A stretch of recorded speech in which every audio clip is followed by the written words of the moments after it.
after parties that I don't know about? All right, we're gonna talk about expansion. So we don't have a huge amount of people on a Friday, so I'd love to ask the audience before we dive in and figure out who you are, because the four of us can have a chat, which we will. We have a lot of time. We'd love to get you guys' opinions on this topic, but also want to understand who's in the audience and what they're interested in. So I'm gonna pick on a couple of people. Raise your hands for who's here. Raise your hands. If you're currently located in the Hong Kong or Chinese markets with your business. All right?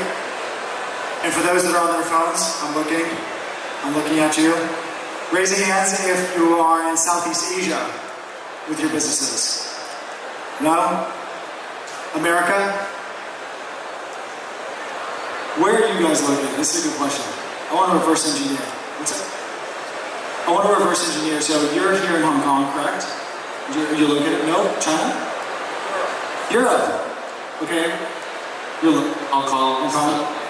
Just to confuse you, Hong Kong. Hong Kong, okay. So what I'm going to do then instead is I'm going to have everyone introduce themselves. I'll start on the end and come this way about just introduce your background, what your business does. And I'd love to know, because we're talking about expansion, specific experience in terms of going abroad or overseas with companies. Yes, my name is Bo Ji. So I have the shortest name in the world. So you must remember me. And I live in France. After living in 15 years in America, I decided that's not a good country to live. So I also lived in China for many, many years.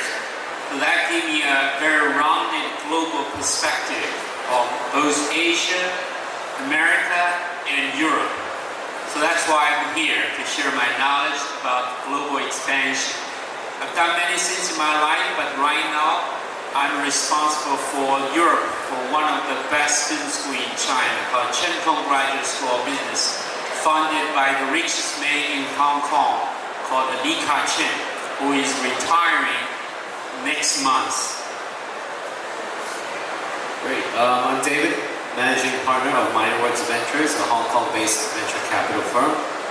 We're about 4 years old. We're running about $220 million US. We currently focus in the Series A and B stage across China and Southeast Asia, and our general ticket size about $2 to $7 million US. Thank you. My name is Chris Fisher. I'm Managing Partner for Click Ventures. I joined them about 6 months ago to work on their Fund 3. Fund 3 is basically focusing on companies that accumulate interesting data sets or digital assets. So we've aligned a set of strategic resources around that to support our portfolio companies in utilizing data to drive their business models, and also to monetize data as they collect more of it and to generate network effects around that. Before that, in my early history, I guess I was doing corporate direct investing for a consumer products company, a U.S. public company in the U.S. Through the 90s, through the .com stuff we just heard about. And I did some investing in technology that we put into consumer products and sold through large mass retailers in the United States. We sold that company around 2003 to a Hong Kong company. Actually, with that company, I also came to Asia and set up a sourcing and engineering office in China in about 1998. So I was back and forth between the US and Hong Kong for all those years, until 2003 when we sold to a large US, well, it wasn't large at that time, but it was a rapidly growing industrial products company, Hong Kong listed. With that company, I worked on about 120 acquisitions in about 75 countries around the world. Some were big, some were small. Large one being like Milwaukee Electric Tools. Smaller ones would be, we bought electric toothbrush companies, we bought outdoor solar lighting product companies. A lot of them had some technology component, a lot of stuff with lithium-ion batteries, nickel cadmium batteries, stuff like that. So with that company, I was doing a lot of portfolio management, due diligence, and working through the acquisitions of those companies, bringing them into this large industrial products company. So there was some of this institutionalization we just heard from Kim, and involved with that.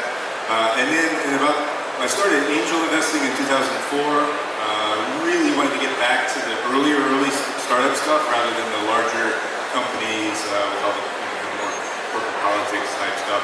really wanted to get back to tech, and it's more exciting investing. So I was doing angel investing on the side, and then I left the Hong Kong company in 2014, went out on my own, and fully focused on angel investing, mostly in Taiwan and Hong Kong, and a little bit in Southeast Asia, and a little bit in the Middle East. And then I joined Click. I co-invested with my partner Click several companies around the region, and she has some interesting deal flow, and I really like this Fund 3 strategy, so I've joined her full-time now. Awesome. And my name is McLaughlin. We're the co-founders of Brinc. We're about to announce the next batch of investments. We do early-stage IoT investments. So if you have hardware ideas where you want to abstract or take out data from the physical world and make sense of that data, that's what we do. We've done 42 investments. I think the last stats are 26 countries. We look at deals from about 65 countries around the world. We have our fund here in Greater China, another fund in the Middle East and North Africa out of Bahrain. And we have offices in Hong Kong, Guangzhou, Barcelona, Bahrain, and Tel Aviv. So all about early stage. And we have a lot of teams from around the world. You have to figure out what the hell are they doing in the early days. They don't have any resources. They don't know where they should be necessarily. And the hardware space is a big damn category. So I would love to start out with just, if you could think about, I mean, you guys have such deep experience. I'm very interested in this. If you had maybe one or two of the most pertinent lessons that you've learned, and you have to go through all the Rolodex, right? Small companies, big companies, all the different stages. What are some of the themes or the topics that come up when you're talking to founders and giving advice, or even you're looking to take a new strategic position overseas that come up in that dialogue? Like, what are the things that always come up that you have to have the conversation about with the founders or as an investor with your portfolio when it comes to going overseas? Anyone can start. Okay, so I'll take it first. I think based on my experience, I also did a lot of mergers and acquisitions in my life before. The most important thing that for any startup to oversee a lot of time is the regulation. And particularly in Europe, there's a quite well-quoted saying to say, the American innovates, the Chinese duplicates, and the Europe regulates.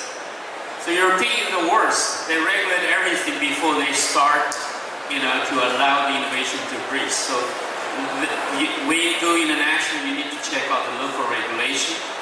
For instance, Uber are not allowed in Germany. Uber was not allowed in most of the countries. Some countries simply tolerated it, allowed it from happening. But they redefined the regulation. So it's important not just understand the overall regulation environment, but also specifically related to your industry, to your product, and before you have major setback in that country. And second, I would say, is to really understand the consumer there. They're so different. Many multinational companies who automatically just assume the consumer are the same when they go to another territory. Well, part of the reason is they offer their standard product as a way to test the market and to see how consumer reacts for that. For instance, Oreo, when they first arrived in China, their cracker biscuit was not quite welcomed by the Chinese consumer because Chinese consumer doesn't like it to be so sweet. Well, that's a unique consumer test. And second, they didn't like it because the package is so big, enormous, and the package is so ugly because in America, well, you grew up eating this thing. Your grandparents eat it. Your parents eat it. You didn't have a choice. You just go to Sam's Club, you grab it, and that's it. But not in China. It's new product. In some new geography, you have to do a bit of marketing. You have to have fancy packaging. You gotta tell people what exactly this is. So I'm gonna just share these 2 points. One is regulation, and second is to really understand the consumer in that foreign country or geography. Yeah, I'd like to underline that second one, because understanding that consumer, also related to that is do not underestimate what a sinkhole of cash this market entry can be. And even if you think you understand it, you may have a proposition that the consumer what do you know about the distribution? What are your costs of distribution? What's your structure for actually promoting this through the whole sales channel? So that, I think you have to be careful not to underestimate also generating the awareness, fulfilling the demand. For fun, just to kind of frame this, so you're talking about Oreo, huge company, and you're I think A and B. Okay, and are you speaking more kind of mid-stage, later stage, or? Saying you have a product that you want to distribute there, and this is especially dangerous for, say, Series A, Series B, those first couple of markets you go to. If you look at the companies that geographically expanded very successfully, and now I'm talking specifically about hardware products also, because internet and the stuff we invest in is actually very, very different. You can sometimes go internet, go global instantly. But when you have an actual physical product to distribute, or an actual sales network that you have to develop or incentivize or train, and you have people you have to train, and you have a software product you have to sell, it takes hand-holding. In these cases, there's really a lot of risk. And when you're young and you don't have a lot of cash, if you underestimate the amount of capital that's going to be required, you may very well sink the mothership back home as well, and then you have a real disaster. So like Bay said, we are the NB series investors, so we made about 25 investments. Of those 25, two of them now are unicorn level. And what I really learned is that, or really learned from the founders, is that, for example, if you try to navigate China, you have to build a complete new division to handle regulations. This is something called GR division. And every company, every unicorn in China has a huge GR, means government relations department, just to handle the local governments.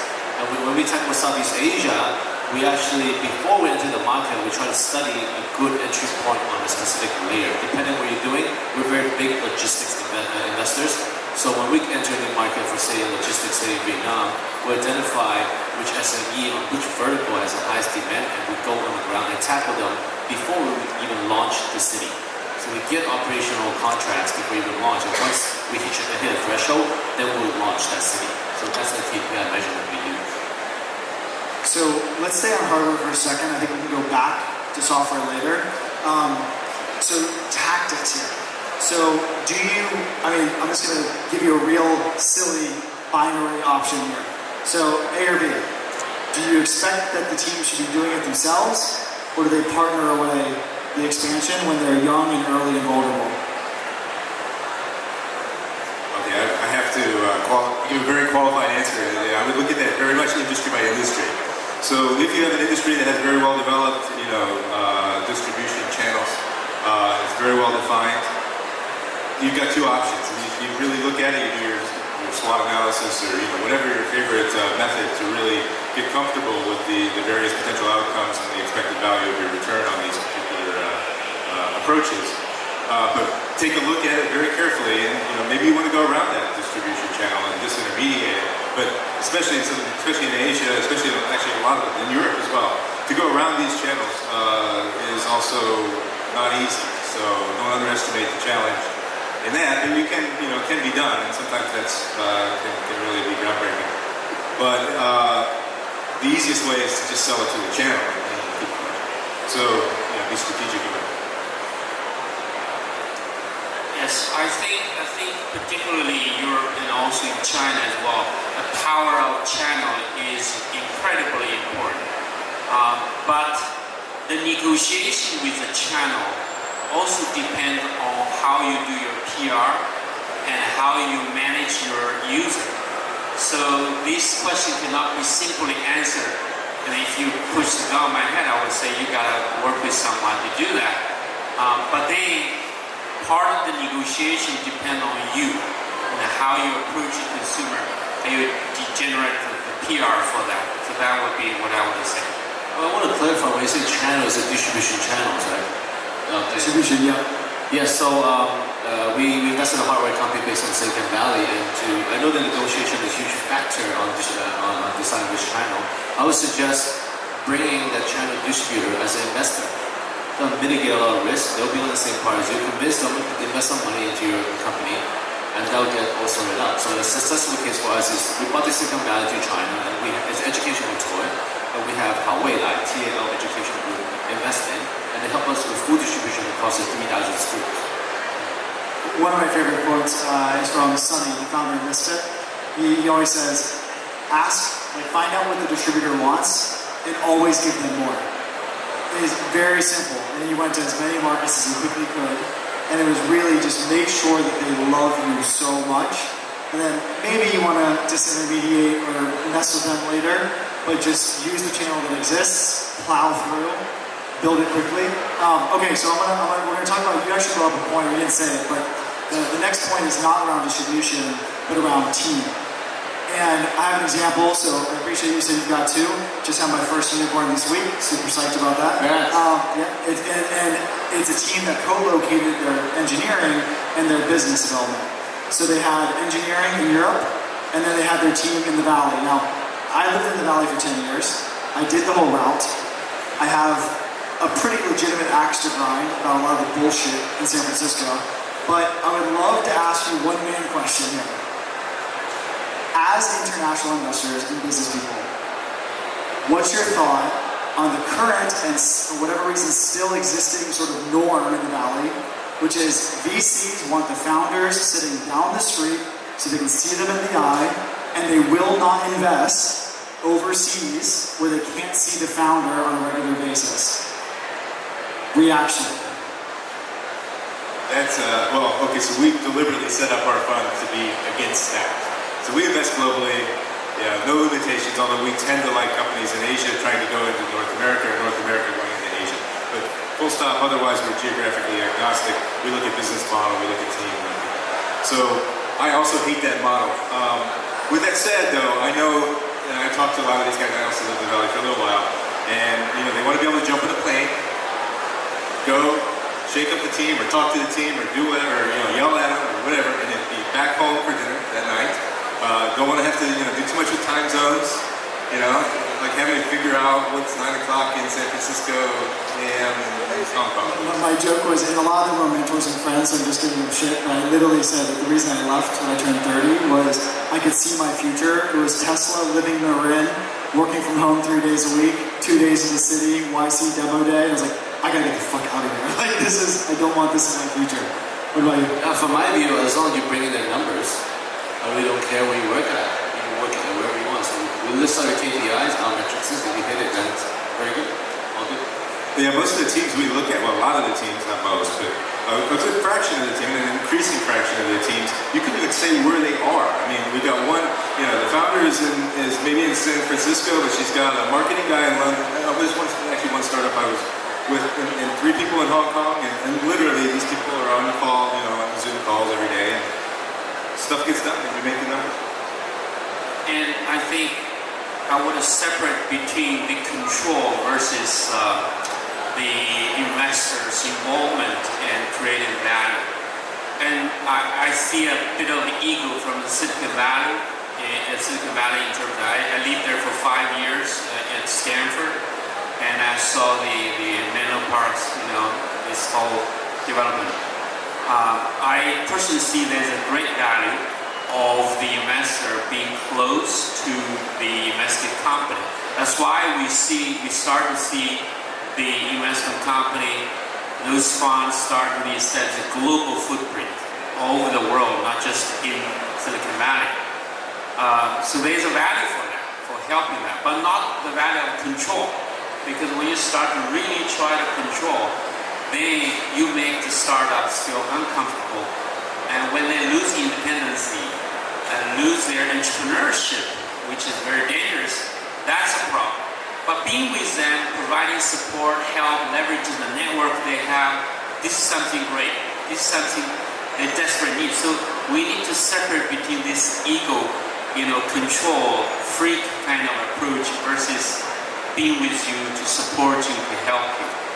So let's run on that road a little bit longer. So I'm not so sure. I mean, the control thing I completely understand. I think there are plenty of investors that are known for that. but I think generally speaking, most can't really get away with that anymore. But I'm interested about, when I moved from San Francisco here about 4 years ago, it seemed so clear to me that the rest of the world just doesn't look over here, doesn't understand, and that it's not wrong, but that sort of the whole world expects that there's one way to play this game, and all of us over here have to become infinitely flexible, founders included. So I have a lot of founders. We bring them here for the program for 1 month. So we have dozens of founders every year. They come here, and then they have to go figure out how do they build companies, which a lot of our companies are profitable and never have to step foot in the United States. They never have to legally set up, they use distribution partners, and they have an office in Europe, an office in Asia, and print money and don't need anything from the US, but then the early stage financing pinch hits. And we're sort of stuck in having to sort of bend over backwards as investors in Asia because they have so much early stage capital available and it still seems to be super challenging. So what's your perspective on the challenges that we're seeing for earliers? And I know you guys are a little bit later potentially, but do you see any sort of similar challenges that we face out here as founders, investors in Asia? And how do you get around that? Like, what are the tactics or the strategies you tell your founders? Like, what's the right way to approach this? But when we started 4 years ago, same time as you started, I think the early funding void is getting filled. I mean, it's easier for startups to get funding here on this side of the planet than before. I think this is that means the ecosystem is maturing, and really Asia is really the next frontier, which is the pure market size. And yeah. You know, I don't live in Hong Kong, so I'm not going to comment on Hong Kong, but I can comment on China and Europe in general. We started to see the movement of the startup moving away from Silicon Valley. Before, they are just by default in Europe. If you want to do something big, because in Silicon Valley you have the funding and you have access to the one large market. Very important, one large market. So that's what I'm trying to do. I'm really pissed off with that. So I created a global movement of bringing startups all over the world in the countries in Europe, in South America, in Australia, and also Asian countries, to China. I call it China Start. So why should always by default go to Silicon Valley? You go to China. The beauty about China, I don't know too much about Hong Kong. You have different layers of investment exist. Not just like, even within the category of the angel investor, you have all different kind of profile. Some investors are very risk averse, some are very risk, So you have all those, and it's much of a choice for them. So that is very interesting. And the investors in China are very much looking for the opportunities, not just about unicorns, but rather to enhance their investment portfolio so that they can help their portfolio companies. So which I see they're building an ecosystem now, not just I'm the ICT and I'm this. No, you start to see they're trying to build an ecosystem where they have the upstream, downstream, they have, horizontally, they're also building that to make it more of an organic system. So that's very interesting. Why don't we just go into some markets for fun? So let's just talk about different markets and opportunities that you guys are seeing. So for me being in Silicon Valley, moving to Asia, you had the aha moment, like you said, which is holy shit. I mean, the growth is out of control. And not just China, just all of it. And it seems so clear, whether you're here full-time or part-time, you just need to be consistently invested in the region, no matter what your business is. However, I'm starting to see interesting patterns I didn't expect or didn't know about until I moved here. Like Southeast Asia, we have a lot of investments in ag tech in Southeast Asia. I had no idea the opportunities to invest in the agricultural infrastructure of all these different sort of disparate systems or islands and countries in Southeast Asia or in the Middle East, where we've opened offices now as well. So where are you guys seeing just trends now? Like if you had a founder, you're like, I've got a good idea, I got some money, we need to attack this region, there's an opportunity. where are you seeing good trends or opportunities now around the world?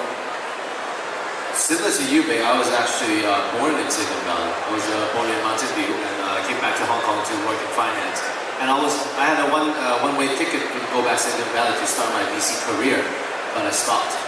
I took much a deeper dive into Asia, and if you draw a 3-hour map around Hong Kong, there's about 2.2 billion people living within a 3-hour radius. China, Japan, North Asia, Japan, Southeast Asia, 2.2 billion people. Internet penetration of this region is about 40%. There's about 1 billion people will become online for the next 10 years in Asia around us. That's basically 2.5 United States coming online. And being in VC states, we love unicorns, we love the 10, 100 baggers. And this only market, I feel like, in Hong Kong, in Asia, can allow you to justify these kind of returns. And talk about investment thesis. China and Southeast Asia are completely different. Southeast Asia, 11 countries. We love Vietnam the best. Youngest demographic of all. Highest English literacy rate. And the highest IT graduates coming from Vietnam. So Ho Chi Minh especially, much better than Hanoi, for the market I go into. And for Southeast Asia, there's 4 verticals we look into. Travel, education, logistics, and fintech. And on any of these 4 verticals, the market is big enough for multiple unicorns and multiple players to be unified. Same for China. And if I were to examine from an investment point of view where to invest, I have been to so many countries that I see so many great deals that yet investors are not there. For instance, I can speak about Estonia. I can speak about Krakow in Poland. And I can speak of in Portugal, in the northern Portugal, a small city called Braga. When you go to those places, you don't see a lot of investment. You don't see investment because they're being ignored by the investor. I think they have far better deals and lots of incredible talents residing there. Like Estonia, for instance, they came up with a startup called Skype. Everybody knows that. They became a huge unicorn. So a country like that, they have so many entrepreneurs. In Finland, for instance, I'm working with a few Finnish companies. We brought them to China through the China Star Program. They have incredible ideas. For instance, in education, the Finnish education is very well known worldwide. And for instance, mobile games, I was visiting the mobile game company, you all know, the Supercell. And when I arrived at their office, I was shocked. It's only 200 people. They produce like 4 or 5 billion, US dollar revenue with 200 people. So that's astonishing that this kind of story you learn from it. So I would go to hunt in some of the remote areas that people doesn't usually go. I want to follow up on that. So I love that. That's one of the first things, I think, the kind of light bulbs. When I left Silicon Valley, I had that same moment going, no shit, this is so obvious. However, the downside that I've seen, and this is both from the founder's perspective and the VC perspective, is that if you're not going to get on a plane and be there often, or expect them to be with you often, going back to our earlier points, I've also seen a real lack of the community and education, kind of the 101 level required. Now, if you just pick up a seasoned entrepreneur or something, sure. I mean, operators are operators, right? You can give them money, you can give a little help, and they'll be fine. But I think that's one question I'd love to ask you guys. When you do look at those investments or founders looking in places, there's opportunity like, hey, no one's entering the Russian market, I'm going to get my product into the Russian market. That was one of Sunny from Misfit's strategies. Fitbit's not there, I'm going in. How do you recommend or how do you think about what you're going to really need to do to make that investment valuable besides the actual dollars? Because I've seen a lot more risk than I anticipated in some of our early investments because I'm thinking, wow, Jakarta, shrimp farming, no one's looking at this. Fuck yeah. And then you realize, like, crap, there's no ecosystem. Like, there's founders, they have no one to talk to. There's no other entrepreneurs to riff with. There's not an ecosystem to help them drive and get their valuations, find investment, etc. So that's why, in my humble opinion, in the future, those who survive in the investment side will be a global company. You have to be a global company. You have to have footprint in different places. You have to have the ability to consolidate the market. In their local community, but where can they access it? And then also government support and the support from, being able to open a bank account is a useful thing, and, where is it easy for them to do business? Where can they meet the customers that they need if they have to physically transact? But Lee, your question is about whether entrepreneur is willing to move to a new market when the product is proven to have a good market fit, right? I think you look at both sides. Potentially that, but then also, if they already have, let's say, good market fit in their market they're in, but they don't have an entrepreneurial ecosystem, because it can be valuable where it is locally, but it'll never break out. And I'm wondering, because all of us are investors, and I'm wondering, because we're running through this, because we're early, right? We're the first guys in. And similar to your point, I love this. One of my favorite things is our hardware investments versus a lot of other people's hardware investments. Our teams are smaller, more capital efficient, and more global with less people earlier. So when they do have to start scaling, they're fundamentally more durable as a business than the teams that sit in Silicon Valley with their 15, 20 bigger companies, bigger offices, bigger bills, but then when it comes to going overseas, they fall flat. Because they haven't had to deal with the time zones, the culture, the language, the certifications, the legality, and essentially the bullshit that it takes to get through to grow a global business. So I like that founders are now going through it earlier. I think it's a competitive advantage, if you survive, that you actually are ready for the real world. But I was wondering if you've seen anything in your portfolio or anyone that you've know in your ecosystem of, hey, like, I used your card just because we have investments there, or it could be Lebanon, it could be other places. I'm like, man, good founders, awesome problems, good product market fit, no ecosystem. And that's also its own problem. That's why as a VC, I think that's where our value add is, right? You're a global VC, okay, especially IoT. So instead of just putting money in, you'll give them the necessary resources to even build the ecosystem. And not just a venture builder, but it's an ecosystem builder for him as the market leader of that specific geography. It's actually interesting. I didn't expect us to go down this rabbit hole.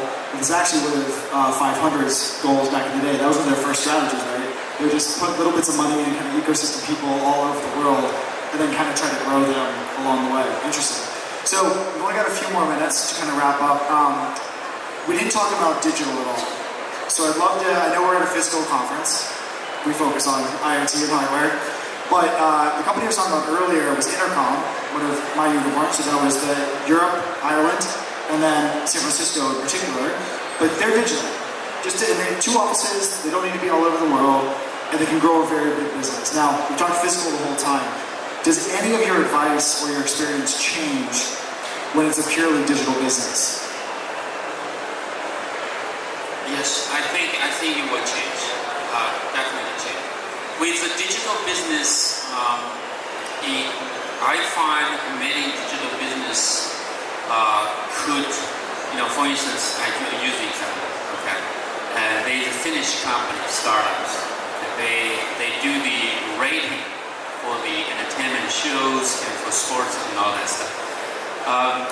They could have their development team in Finland, but the business development team in China, for instance, or in other countries. They have in America, they have in China, for that. And they could have a centralized strategy where they could have a global strategy and have a local sort of implementation for that. And they can use different social media to attack the market. They don't need a channel. They just need to have user. So in that sense, that changed the situation because I just need to attack the channel and win the consumer, and that's it. Well, I think digital and hardware is completely different. Two basically completely different animal. And the cost structure, CapEx, scaling model, distribution is completely different than software. To be honest, we're not very good hardware investors. If I were to do hardware, I'm just going to follow you. Okay? You lead the way. Yeah, with digital, I mean, you can truly, you can look more at market segments or people types, and you can address those. And with, even for physical product, in some cases where it can be a product that's attractive around the world. I mean, drones or something. I mean, you don't really have to have, maybe you have some compliance issues, maybe you have to work through government issues, but you can really look at the world and say, where can I sell this drone? And you can be global pretty much immediately. You can use outsourced distribution, you can use online, I also want to add for one thing. with the digital, there is one problem that is called speed. And with the digital, from day one, almost you need to be global. From day one.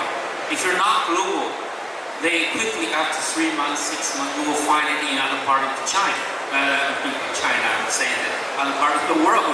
Yes, that's true. That is the That is actually true. That's true. So it's important that with digital, when you are trying to launch, with hardware you can launch in one region and then ramp up. With digital you got to be careful. Maybe you would choose the timing of launching it. Maybe you're not going to want to launch it in one country. And you wanted to think of global play and then you boom, like Pokemon Go. You just start with global. You're not going to just say, I'm going to just do it in America and then after 3 months you find Pokemon Go China, all of a sudden. So you got to be global. I think that's an interesting topic. Maybe we can end on that around. I have to come back to China. I'm sorry. I know that we're here, but this is where I think a lot of people that we talk to are getting confused. Because Pokemon Go, I'll use that example, run on that for 2 seconds. It wasn't in China at first. People created hacked versions. There's actually entire other mods that were coming out that were they wanted to play so badly but they couldn't play. It didn't even come out. I think, was Hong Kong a launch partner for that? I don't think we had it day one. I think it was a delay as well. But we've seen this in so many industries. Digital, which can, if they want to be, global overnight, but they aren't. How often do you see a Netflix, a movie, an album? I mean, so much is content. It can be tomorrow morning. It should be able to. Consumers want it to be overnight, everywhere. But China, I think, is the best example of when you see something hit somewhere else. A foreign founder, 9 times out of 10, maybe 9 times out of 100, doesn't know how to deal with that particular fear or challenge. It comes up in everyone. So how do you address that as a foreign founder? Yes, I speak very widely globally about this subject. So I always, if you are in the audience, I want to tell you. So many people fear about China, fear about the intellectual property rights and all those kind of crap. Now I must tell you. Never heard that before. Well, I was speaking at the European Commission for this subject, and then a bunch of the officials was listening to that. First thing I tell them is that forget about this. If China, first of all, started to protect the intellectual properties. That's why you see so many intellectual property lawyers in China making good living. And if they're not doing something right, then why they're there, right? Second, big companies didn't want to copy. Big companies like Huawei, like Xiaomi, they don't want to get themselves into trouble. Okay, so there's a law protecting them. It's a smaller guy. I always say that if your product doesn't have anyone copy you, that means you have a problem with your product. It's not attractive enough to be copied. That's a problem yourself. And finally, you have to build in your system not just about a simple technology in your software or something, but something more combined, something make it difficult for the users to, for instance, acquiring user became difficult, or maybe the payment system or whatever it is to make it difficult. You create a barrier in that. Don't be simple-minded in your approach. Don't just think that, I have to. So, and also the final word I would say is that if you fear about your technology being copied, so you don't want to go to China, the Chinese go to your country to copy and bring back. So there's no way to escape for that. I love that. I tell it to our founders often because they say, I don't want to put it on too soon or work one factory or work with many factories because I'll find my product in the market. Wouldn't that be an awesome moment if you walked into the black market and found your product on the shelf? You would be such a big company if that ever happened. That'd be an awesome problem. And also on top of that, I always comforting people by saying that if there's some smaller guys copying you, there's always mosquito and flies. And you should consider them as your marketing, spending. These guys are making your product popular. So, they get a little bit market share. What's the problem with that? You got to give people something. Otherwise, they're going to be against you. I love it. Well, I don't know if you guys have a moment, but I'm sure a lot of people in the audience will have questions afterwards. So we're going to go on to the next panel. Everyone, give it up for the panel. Thank you guys so much. Thank you, guys. Thank you. Okay, I'd like to invite up our next panel. Is everyone here? Oh, we got it home. We got a good photo.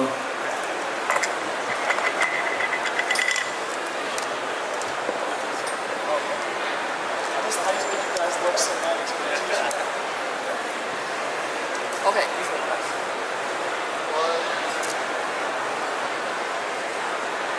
Okay, this way.